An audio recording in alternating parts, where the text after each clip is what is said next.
first thing we need to think about more than anything is consistency of your sleep-wake timing, more so than the amount of sleep that you're getting. So consistency is the number one thing. Habits that improve sleep, some stretching, do a little bit of reading, do a little bit of skincare, get in bed. That's it. If you overthink having to do all these things, you're actually going to make it harder for yourself to sleep. And one of the biggest misconceptions is... Dr. Harris, thank you so much for joining us on the Whoop podcast today. Thank you for having me here, Emily. I'm really excited to talk with you today. If you're not familiar with Dr. Harris, she is an absolute expert on so many things related to sleep. Sleep is one of the absolutely most impactful things you can do to improve your overall health, yet it's something that people just constantly struggle with. So I am so excited for your wealth of knowledge about all things related to optimizing sleep, optimizing your bedtime routine, your lifestyle factors, your diet. We're going to chat about how sleep affects the immune system, metabolism, mental health, weight management, and not to spoil things, but I think you're going to give us some practical advice and solutions for common challenges. So I'm really excited for all of that. Let's get into it. We're going to start hopefully with an easy one. Okay. Why is sleep so important for our overall health? You know, it's funny. Everyone says that it should be an easy one, but it really isn't, because sleep is that thing that just keeps our systems going, keeps all systems kind of going. And if we aren't sleeping enough, we know all these terrible things can happen, right? Like you were talking about immune system issues. We can have issues with performance, cognitive performance, physical performance, increased risk of stroke, heart attack, all these things if we're not routinely getting enough sleep. So sleep is that thing that just keeps all the things more of like status quo and going. So it's hard to give like one succinct answer. I never am able to do that. Okay, so I love your answer. Sleep is important for absolutely everything. What are some of the misconceptions? The biggest one that I get all the time is I'll sleep when I'm dead. I get that one because I work in New York City. So I think that's, sleep is the thing now that will help you with putting that death off. I mean, you can die from a million things, but sleep is one of the things that helps keep other things going, right? So I think the other big misconception I get a lot is that you can always, there's two actually. One is that you can make up for a lot of lost sleep over time. So to some extent on weekends, you can make up for a little bit. Most people are burning the candle at both ends, that they're losing so much that on the weekends, it's like tiny amount that you're able to make up. So you're really, even though you can fall asleep, you can sleep a lot on the weekends, you're just constantly paying back a sleep debt and you're sleep deprived. And then the other one I get all the time is people always say like deep sleep. I need that deep REM sleep. And REM sleep is not deep sleep. REM sleep is very active sleep. It's when our brains are processing. It's when we're having, you can dream in any stage, but you're dreaming the most during REM. We have more memory formation. Emotions are regulated then. That it's really a very active sleep as opposed to like being knocked out the whole night.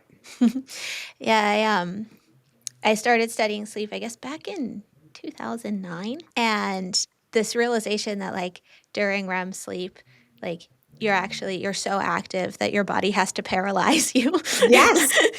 Yes. And that like all these things were going on. It totally blew my mind. It's why I fell in love with the space. But I think maybe something that not enough people understand. So if you want to just keep going, what do you mean that like sleep is active? Like everybody's perception of it is they're totally dead to the world, right? It's so what's not, going on? it's not a quiet time throughout the entire night. And I think that's another big misconception, right? So what happens when you go to sleep at night, if you're just generally let's use the term healthy, normal, whatever normal really means, but healthy, normal sleeper, you're getting, let's say 7 to 8 hours at night. Once you go to bed at night, you cycle through various stages of sleep. So there's this stage 1, which is kind of this in-between stage. Like if you've ever noticed that you're kind of like half awake, half asleep, you hear a little noise, you're kind of like, that's that in-between stage 1. Then there's stage 2, which is this kind of middle ground sleep. And you spend a good 60 to 65% of the night in that stage. That's really the part where our body is recovering. We have certain things that we see on an EEG, on a sleep study called sleep spindles. There are different things that we see that are happening that are indicative of stage 2. And that's really for your body's just general energy reserves that are happening during that time, sometimes memory formation. And then you go to stage 3, which is that deep sleep. And that during that stage is when your brain is really essentially turned off and your body isn't turned off. It's a little bit different from REM, but that's when we see sleepwalking, stuff like that can happen. But that's when your body is repairing itself. So that stage 3 sleep is when we see a lot of recovery from exercise, muscle growth is happening. Kids have a lot of deep sleep ideally because they are growing during that time. So that's when our body is literally repairing itself. And then you go into REM sleep. And REM sleep is, like you were saying, it's that very active type of sleep. And that during that stage is when your body ideally is turned off so that you don't act out all the things that you're dreaming about during that stage. It's a protective mechanism. There's actually a sleep disorder called REM behavior disorder that we treat when people's bodies don't turn off during REM.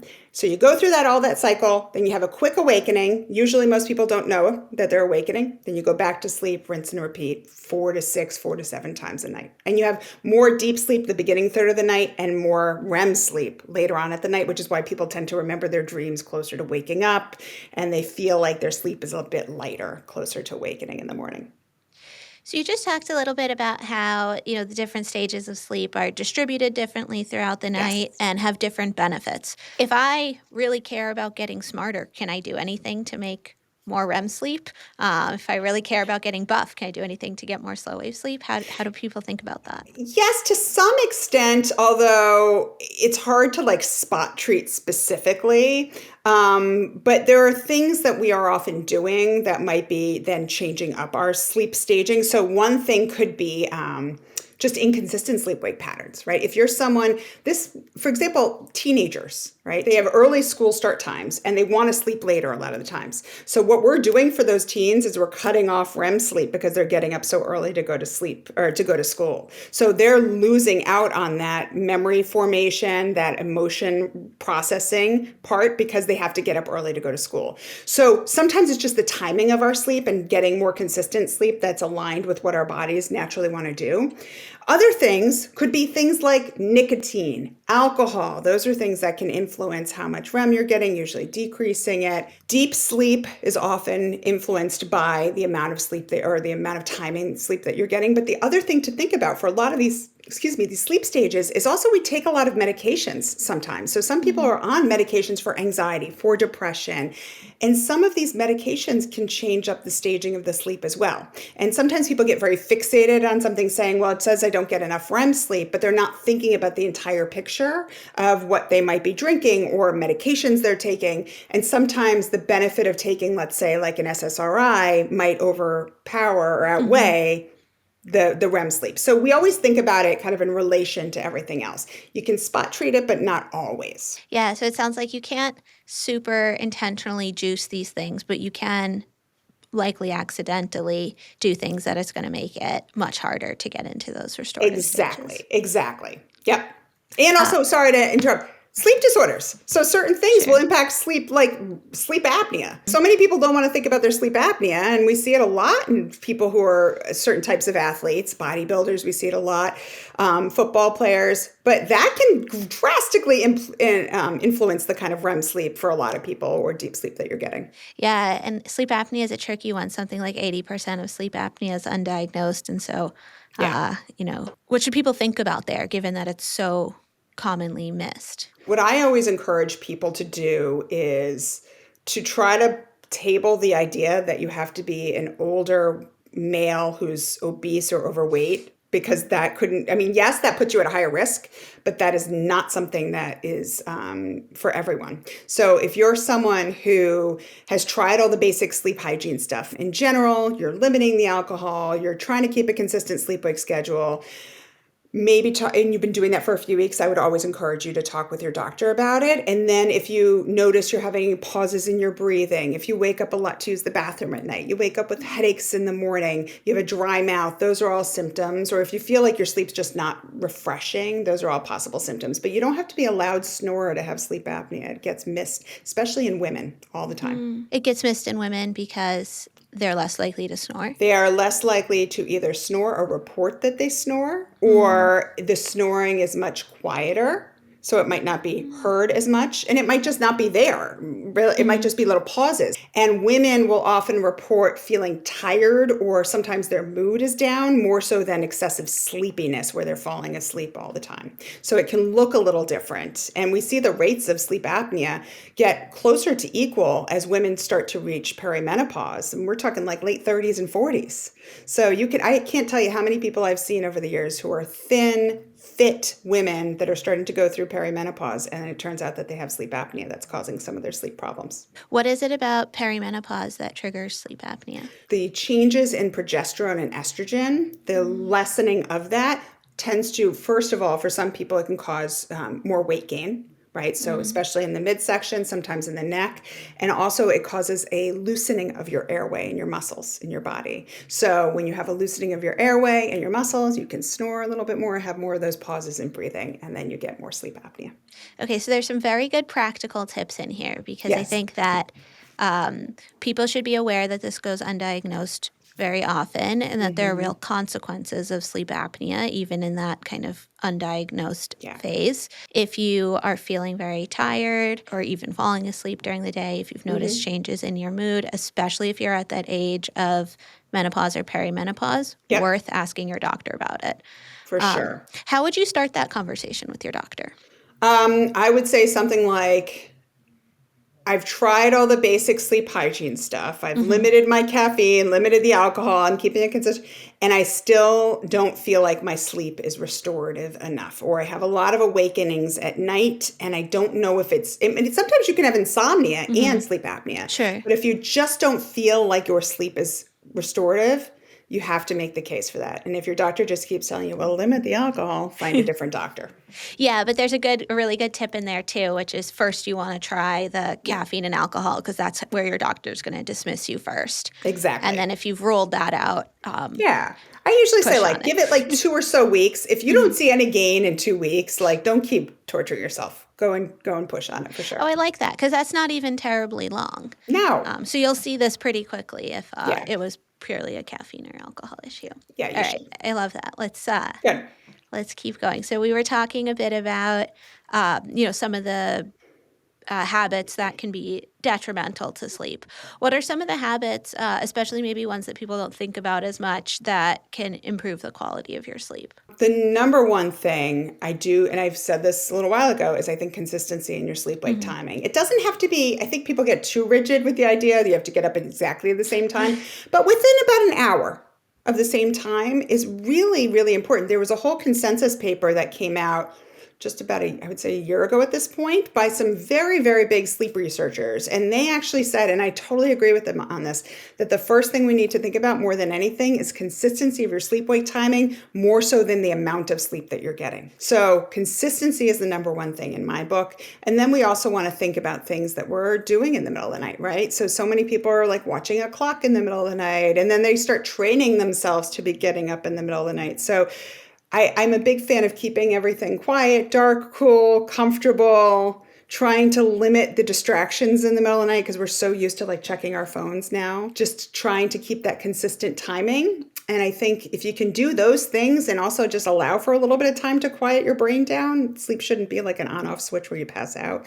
You should be good overall with those things. I like what you're saying around like one, I love like Whoop pushes really hard on sleep consistency and Yeah. its importance. I actually was like lucky enough to do a lot of my thesis research with Andrew Phillips, who did a Hmm. ton of the research around the importance of sleep consistency. And so Yep. I'm super familiar with all of that work. And we've incorporated a lot of that into how we think about sleep here at Whoop. I think it's important for people to remember, like, as much as Whoop is pushing you, um, to get your consistency as dialed as possible, that like an hour really is a lot of wiggle room. Yeah. And I think something that should be reasonable for most people to be achieving most of the time. Yeah, I think when people are fighting me on the fact that they can't sleep in a few extra hours on the weekend, the thing I always come back at is, well, why do you feel like you need 3 extra hours on the weekend? Is it because you're so sleep deprived or have poor quality sleep in the middle of the week? And usually that's the answer for a lot of people. Or they're going out and they're out really, really late at night, whatever it might be. And that can cause a lot of other issues. But yeah, consistency. I'm one of those people that's like, consistency is important with everything, but rigidity can backfire for so many people because I specialize in insomnia work. I just see people get too rigid on this stuff that then they put a hyper focus on sleep and then it ends up backfiring in that way too. Yeah, I think there's something just from like a behavioral science perspective there Hmm. that's helpful to understand, right? It's like you don't have to be perfect in order Yeah, to get the benefits of moving in this direction. So it's exactly. like finding that balance between what's realistic for you and like what's in the direction of better. Exactly. You talked about, keeping your environment dark and, Hmm. sleep friendly. You talked about sort of how screens in the middle of the night can be really toxic. What is it about screens that like makes them so bad for sleep? So, the interesting thing about the blue light aspect is that for a long time, for like the past 15-ish years, we've been in the field, been like, don't go near blue light. Blue light's the devil. Don't do it. And there's been more recent research. There was just a paper out by Michael Gradisar and his group out of, I think he's in Australia, if I remember correctly. And it was kind of groundbreaking for a lot of people. There was just an article in the Wall Street Journal a number of months ago about it. And it was groundbreaking. I wish it got more press than it did because it kind of confirmed what a lot of us in sleep medicine have kind of seen with our patients, that the blue light has a tiny impact for many people, but not so drastic that it's like causing you Mhm. to stay up for hours. The bigger issue, in my opinion, with it is, first of all, like we all have them in our faces. Like it's so funny. There's a generational thing too. I ask like how many patients, younger patients almost never have a TV in their room. The older ones do, and they have the TV is further away. But most people Mhm. nowadays are getting their phone closer and closer to their face. So it's right in your face. And then on top of that, it's what are you looking at? Right? So the screens, for some people, they can sleep fine and watch an episode of, I don't know, The Office or something, and it's quieting if they have a lot of busy brain. Mhm. But you have to be able to figure out, are you that person that gets so stimulated by it that you can't put it down, that it gets your brain too active, that it's really about figuring out where do you fall with your relationship with the screen. And in the middle of the night, I mean, it's like people are just picking up their phones and they automatically open up social media and like they go down that rabbit hole, or they're binge watching shows and just automatically going from show to show. So that's the stuff that really has even bigger impact than the blue light. Blue light's not ideal, but it Mhm. doesn't have that. It's not going to like make or break your insomnia treatment if you routinely have trouble with sleep. So this is a really interesting twist on this advice because I think so many people hear this blue light message and then they Hmm. sort of, if they're being healthy or whatever, will go get Yeah, fancy blue light blocking glasses and then sort of give themselves a lot of permission to be like, okay, problem solved. I put my glasses on. exactly. Um, and what you're identifying, which, like, if you think about it for 2 seconds, is like, just makes so much common sense, right? Is that like hyper-stimulating yourself is about more than just light. So the light Exactly. isn't great, but there's this other really, really intense stimulus. And I've heard like funny things like where people will call like The Office or Friends like their emotional support TV shows, It's always right? those two shows too. It's It's always hilarious. those It's 2. always those two. And they're emotional support TV Yes. shows. If there's a third, maybe it's Gilmore Girls, I'm not Hmm. sure, but, maybe I'm dating myself here, I No, don't I know. love those But, shows. um and I think in that case, it's something that could, like, to your point, be really calming because you know exactly what's coming. And so much of like sleep onset Hmm. insomnia is anxiety. And so, Yeah, like, that effect of calming your brain could be more beneficial than the sort of damage of the light. exactly. But then, yeah, it's like the scrolling TikTok, which is just cortisol and cortisol and cortisol, like, has nothing to do almost with the blue light. Right. And I have to remind people constantly in my practice, like these apps are meant to be addictive. So Oh, yeah. like it's supposed to be hard to put it down. But yeah, like if you're someone, I'm not going to initially get into a debate with someone in my office about putting a show down if it's something that's quiet, that's relaxing to them, that they kind of know what's going to happen, and it's a place kind of like a placeholder for everything else that they can just turn it off when it's time to go to sleep. If they're still struggling with sleep, then we might try to target that a little bit more. And I'm also a little unusual in that one of the treatments for insomnia, so if you routinely have trouble falling asleep, one of the common treatments that we have is called time in bed restriction. So we have people stay up later. So it actually helps them to fall asleep faster because you're making them stay up later. And guess what I do? Because a lot of people are like, how am I going to stay up? I'm like, Tell them watch to your watch the phone. TV show. Watch the phone, right? It works. Yeah. So, and then it fixed the underlying problem. So it's not, I always am very cautious against a like black and white kind of thinking about a lot of this stuff. And I loved that paper on the blue light because it really helped to kind of show what we do clinically a lot of times with patients. Just really, really practical, great advice there around like, okay, blue light, Yeah. important, not everything. So the blue light blocking glasses don't get you off the hook. And be really mindful about what you're watching because it's not this black and white screen time, no screen time. Like screen time can actually be a tool. And that's, I think, a level of nuance that people haven't really been, I haven't heard talked about as much. So I thank mean, you. remember, you're welcome. The first paper that came out that was like blue light's bad, that was out of Harvard, Chuck Seisler's group. Do you know how long it actually showed that it delayed sleep onset? So actually I worked for Chuck. Ah, So I do, but it was pretty short. It was like 12 minutes or something, yeah. right? I Yeah. always say I rounded like 10 minutes. Yeah. Yeah. And all of this field has now been around all that stuff for an initial paper that showed 12 minutes. I worked in Chuck's group, and all my thesis work built on that. So super Yep. familiar. There you go. Huge fan of his, all the respect to the contributions he's made to the field. But And yeah, his, I yeah. think, when you look at the studies now, that even like come, way later, what teens like young teens are doing scrolling TikTok, which of course didn't exist at the time of that. Like, Yep, yep, yeah, yep. that's hours and hours. Like some of the data coming out of like the National Sleep Foundation Mm-hmm. shows that like compared to same age peers like 30 Yeah. years ago, they're getting like 2.5 hours less sleep, Yeah. But which is is it the terrifying. blue light or is No, it it's the it's the access to scrolling, right? scrolling. That's the thing. That's the difference, right? But we're so quick to blame it on blue light, like you said, and just put on the blockers or the app, and then it gets around the problem, but you're still having trouble sleeping because you're not addressing the actual real thing that's addicting you. I remember back in college, and again, like I was working in Chuck's research group, Mm-hmm. but like putting flux on my laptop because it like Yeah. filtered out the blue light and just feeling like so fitnessy and on Yep. top of stuff. So I think important takeaway for people, There you still go. limit the blue, limit the other really stimulating stuff too. Exactly. Okay, so we were talking about, behavior. So we've covered light, screens. What else do you want to talk about? So habits that improve sleep. I think another big one is not thinking too much about it.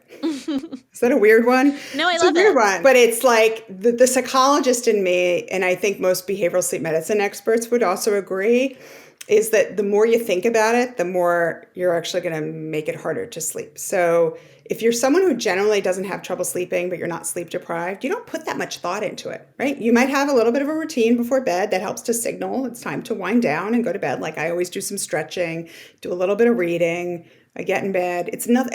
I like to do a little bit of face skincare. That's it. But I don't overthink it. If you overthink having to do all these things in line, putting on your blue blocking glasses, all that stuff, you're actually going to make it harder for yourself to sleep.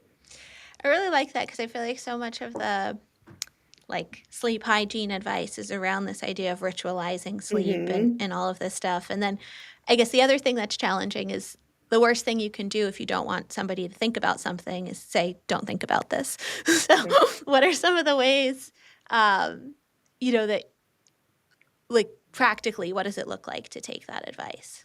Yeah, I think the first thing is to just say to yourself, okay, what are the things that are obvious sleep disruptors for most people that I'm trying to not do routinely? So, alcohol, caffeine close to bed, right? All that sort of stuff. Working out even is getting a little bit debated in the literature a little bit too, to close to bed. Any of those obvious things, you're doing what you can. Otherwise, it's like, okay, I'm doing these things. I have a routine, but it's not going to I think the thing that should be the red flag is if you don't do something or you mix up the order of doing something that makes you more anxious about not sleeping. And are you so worried about having a night where you don't sleep? Because you can still do all the stuff perfect and still have a bad night. That anxiety that it creates in you should be that kind of sense of, okay, maybe there's an issue here. And then the other thing that I always like to say is like we have this thing called ACT therapy. This is this type of therapy called acceptance and commitment therapy. And one of the biggest kind of ideas of acceptance and commitment, in my opinion, is this idea of not forcing it, right? Mm-hmm. So if you think about the Chinese finger trap toy, did you ever play with one of Oh, those? yeah, Those yeah. woven The toy? harder Yeah. you pull, the harder. Yeah, harder your pull. That's what people are often doing for sleep. So if you find that you're doing these things and you're still struggling, you should then go and get it evaluated and work with someone on meditation, mindfulness to be able to let go of those thoughts. Because the more you think about the sleep, the worse it's going to be. And that's where I think meditation and mindfulness can help, because it helps you to relax into the process more than anything. So I love the advice around meditation, mindfulness, which I think is kind of everybody should be doing anyway for all kinds of reasons. But I also want to just kind of continue on the thread you had right there around, like, if it's so hard and you're so stressed about it, go get evaluated. Yeah. What's your trigger, or like what mental model do we want to share with people around this is the sort of like, yeah, that's normal, kind of keep going on your own, versus if this is what you start to see, seek professional help? I think there's a few ways to think about it. So one is if you are having trouble routinely with the quality of the sleep you're having, or like 3 or more nights a week you're having trouble with falling asleep, staying asleep, like that's definitely something you should, or the timing of your sleep, you should get that evaluated. Sleep is important, right? We are in the business of helping people sleep and doing these things. But if you find that you're becoming so hyper focused on it that it is making you not want to go out, stay up later once in a while. Like, I'm not saying to do these things routinely, but if you're not want to travel, or like you get very anxious thinking about sleep because you might not have the ability to wind down the way you want to at night, or have access to certain things that you're used to, that should be the red flag for you to really get that evaluated, because there's more of an anxiety about sleep than anything that needs to get looked at. One of the things that's so challenging with a lot of sleep disorders is that they creep up on you. And so you just get used to being tired, and you're like, I'm just somebody who needs a lot of sleep, or I'm just somebody, and you don't realize that like help is available. Okay, so I finally admit that I have a problem, and realize that I'm meeting this 3-day criteria. What is it that you're actually going to do for me? Like, is So this be fixed? yes. So it depends. What is it that's the issue, right? So that's the first thing. If we're talking about insomnia, that's the criteria, is 3 or more nights of trouble falling asleep, staying asleep, or awakening. The first thing that we typically will do in the field of sleep medicine is something called cognitive behavior therapy for insomnia. It's an interesting name because people often think it's like CBT for anxiety, depression. Yeah. It's actually very different. There's some parts that are similar, like where we challenge your worries about sleep, but a lot of it is this mismatch between the amount of time that you're in bed and the amount of sleep on average that you perceive you're getting. And so we try to limit that. And then once you notice you're sleeping a bit better, then we teach people ways to increase the total sleep time. So it's essentially you're consolidating, spending a little less time sleeping, increasing that sleepiness that happens. So you fall asleep and stay asleep more, and then teaching people to open up that window. And then there are other components. So like sleep hygiene is a piece of it, but honestly, sleep hygiene doesn't fix chronic insomnia.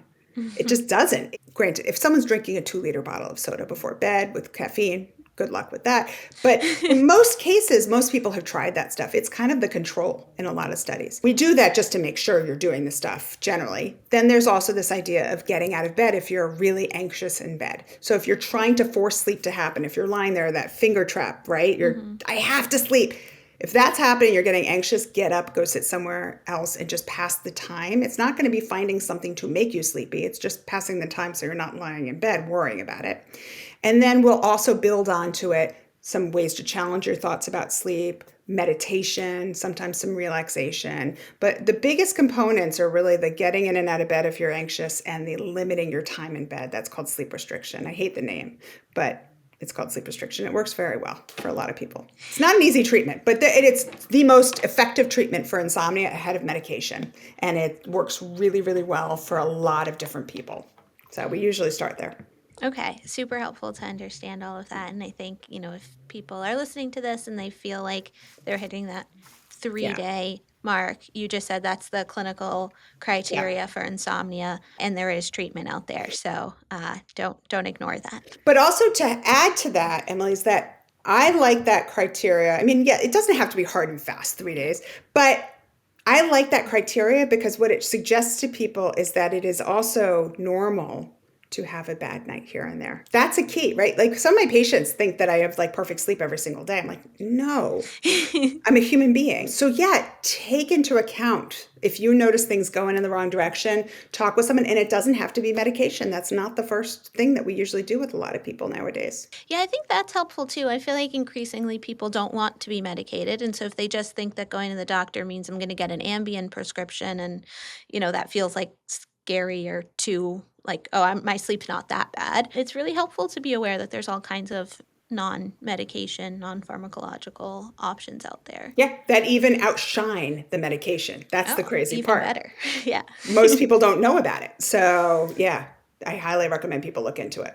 I want to shift gears a little bit because I happen to know that you're a marathon runner. Yes. And we have lots of Yeah, I know athletes you at do. all kinds of different levels of athlete. Think that if you have a body, you're an athlete. Thank you. Beyond the training, how do you sleep differently or prepare to be really rested, say the night before your marathons? I have been running, I've run 24 marathons at this point. That's amazing. I started when I was just about to turn 30, and I was working in the sleep lab here in New York City at Montefiore Medical Center, and I was like telling my patients, you should exercise. And I was like such a hypocrite. I didn't at all. So I went from 0 to 60 because I was a little crazy about it. But I noticed when I first started to run, because I was not a runner at all, I needed more sleep. So that was one thing for my own body. I started to need more hours of sleep, and when I could, I wasn't always able to do it. I actually needed a nap during the day, and it didn't impact my sleep at night. But I noticed that recovery aspect for me was much more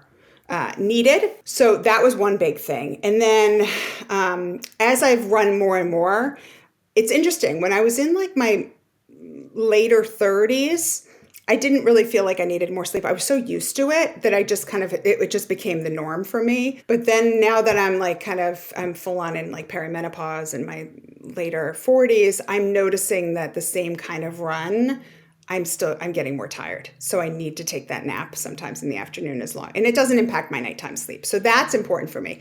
And then competition wise, I do a lot of, when I do competition, I mean, I'm competing with myself. I'm not winning anything. I notice that I focus on trying to get sleep not the night before, because adrenaline will carry you through the race. It's really about thinking about the week before. So trying to think about what can I do to make sure I'm trying to get the most out of my sleep, or even months before, right? Targeting problems that you might be having. But that week leading up is when I try to focus on it the most, and just know that the night before is a mess for many people. And you just have to let that adrenaline go, because that's what often does it. But if you go in with a good base, you're going to be in better shape. I really love that point because I think that people get really stressed out the night before, whether it's a big marathon or a big Yeah, presentation at work or, whatever it is. What you're almost kind of saying there is like you can bank good sleep. And if, when it's a little bit less pressured, 3 days before, 2 days before, prioritize getting the sleep then. Because even if the night before the marathon gets compromised, which by the way, it often does because a lot of times these marathons start at like 7 a.m. So you might be getting yes. up at 4 in order Uh-huh. to, get your carbs in, travel, do all those things, line Exactly. up at 6 a.m. Yeah. I mean, I do the New York City Marathon almost every year. And like that one, I live up in Westchester. Like that is a full day's commitment just to Yeah. get down there for the start. It's a lot. So you really do lose a lot of sleep. So and it's hard to make yourself go to sleep 3 hours earlier than you usually do. So you have to have a little bit of acceptance, go into it with that. I know I said you can't fully bank, but you're doing the most you can. And then also thinking judiciously about your caffeine use, like anything that could potentially disrupt the quality you're getting. That's what you want to think about. And then one other thing I always add in, I travel a lot for marathons. I do make sure when I can to pack my own pillow. Mhm. I make sure that I can get the room as dark as possible. I try to really like get everything out the night before that I'm going to eat the next morning so I can get the most that night of the sleep that I need to, so I don't have to wake up too early to get everything ready. Yeah, there's like a really, I think, practical and smart compromise there, right? It's like do Hmm. the things you can. Yeah. You can bank a little bit, so start prioritizing sleep. What would you say, 3 to 4 days in 3 to 4 advance. days Yeah. out, and then just let it go. And whatever happens, happens. And those, the good sleep leading into it plus the training will carry you. Exactly. You said you travel a lot for marathons. What's the most fun place you've gotten to go I think the most fun one I've done was the Rome Marathon. to? That's on my bucket It list. it was you. Are you a marathon runner? Not not as accomplished as you are, Well, but you'll get there. You got to do it. It's the European ones tend to wreck your ankles because there's a lot of cobblestones. mhm, But Rome, you start and finish at the Colosseum. I mean, it was pretty badass. So, that's pretty incredible. and I finished and had like a bunch of gelato. I mean, come on, it's amazing. So, highly recommend it. The ability to have a lot of gelato and pasta as Oh, like a that was the other good thing. Yeah. like post marathon reward seems correct. If I'm in a carbo load, I want a carbo load in the like the best place in the world to carbo load. Yeah, and I And can't that was what I imagine did. anything better It than was that. fantastic.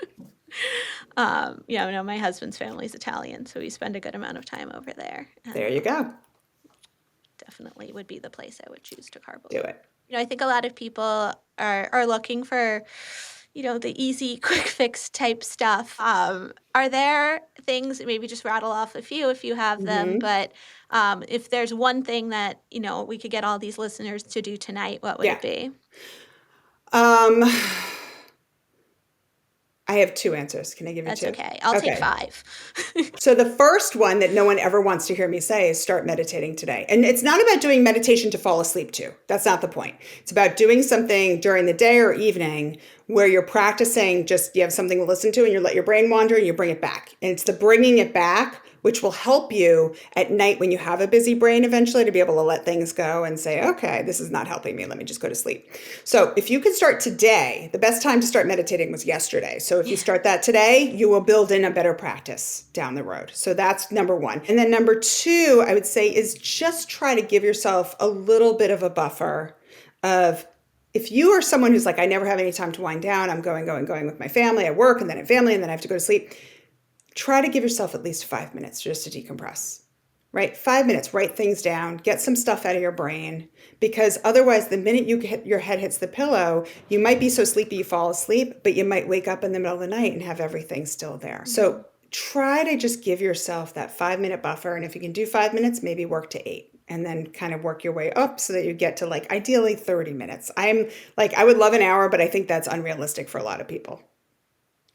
You know what I love about your two answers, and I truly love them? They both speak to this idea that sleep is a skill. And I think that too often people they focus on the caffeine, they focus on the blue light, and then they think of sleep almost as like a chemical reaction Hmm. or, a drug response. Yeah. Yeah. You just need enough Yeah. melatonin. You just, need to not have the caffeine or alcohol or whatever it is. Yeah. And what you're saying is like, no, like you have to learn how to turn your brain off. Yeah. It's funny. So I have a toddler, and like sleep training is a thing and like helping them learn how to like get comfortable and relax and all of that. And like we Yeah. know this with toddlers and I feel like we forget it as we age, but I say um that all the time. What makes us so special as adults that we don't have similar rules that we should have younger? Yeah. yeah, so I think like if more people understood that it's a skill and therefore something you can learn to do, Hmm. not just, need to change all your chemistry or whatever. Yeah. Um And I think too that a lot of people are relying on other crutches to help themselves turn their brain off. Like we were talking about the TV and watching that. mhm, I get that. But a lot of people are using alcohol. They're using THC, whatever it might mhm. be, as an external way to quiet their brain down. But we need to start learning these other ways as the world is just getting busier and busier and we have more external input at our hands at all times in the bed that really then can make us have an even more awake brain. Yeah, right. It's all the things that are sort of preventing us from learning those skills and Exactly.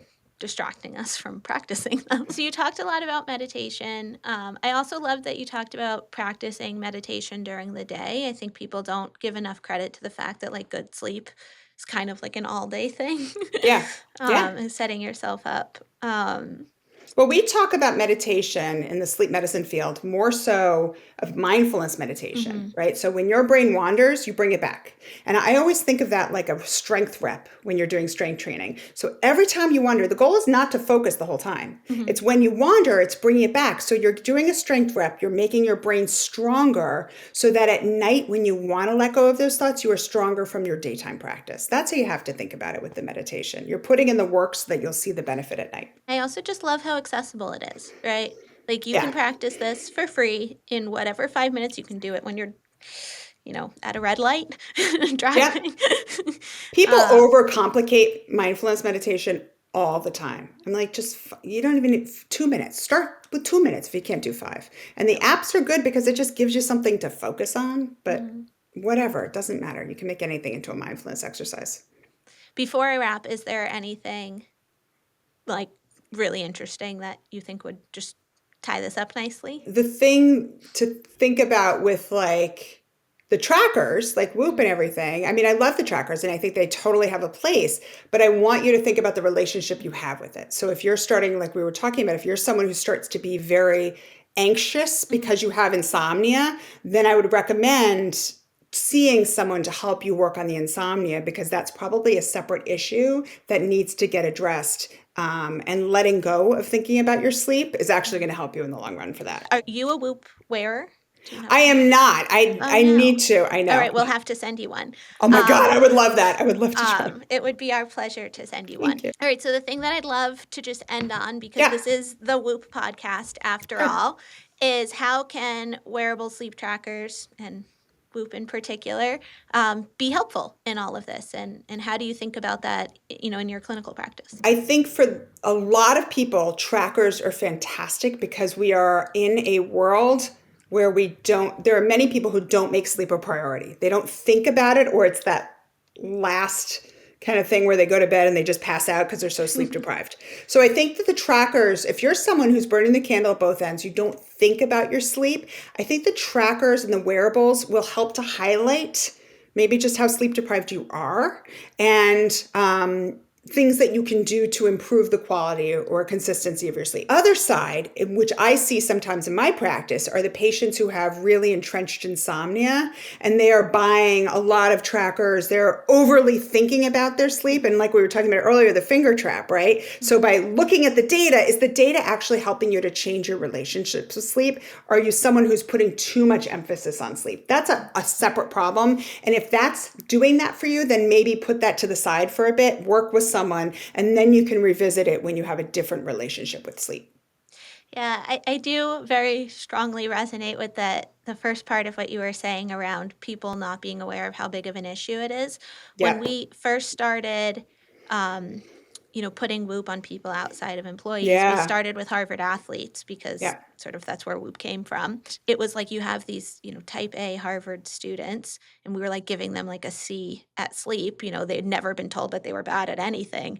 And it just like they like kind of fought back. They were like, "No, I'm like a Division 1 athlete and I'm getting good grades. How could I possibly not be getting enough sleep?" And it was right around the time that I don't know if you read like Sherry Ma's Oh, study at yes, I Stanford. know. Yeah, Yes.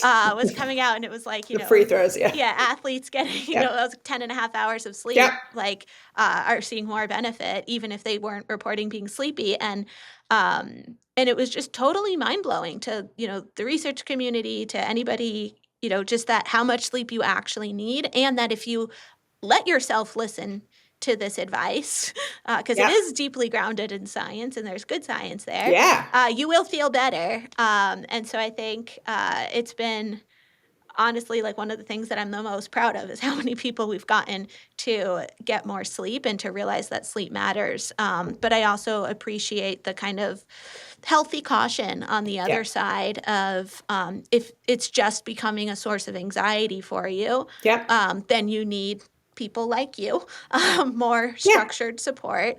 And so if you're obsessing and stressing over your sleep data instead of being motivated by it, that could be a sign that you should Thank talk you. to Yeah, if it's someone. not helping you to make changes and you're just getting more stressed by it, let it go. Take a break for a little bit and then get some help. Well, this has been so much fun. I love talking to anybody Thank who you. loves sleep as much as I do. Um, Could talk about it all day and, long. our listeners feel the same way, and I'm sure really appreciate Mhm. this. So thank you so much for joining me today. Thank you for having me. I really appreciate it.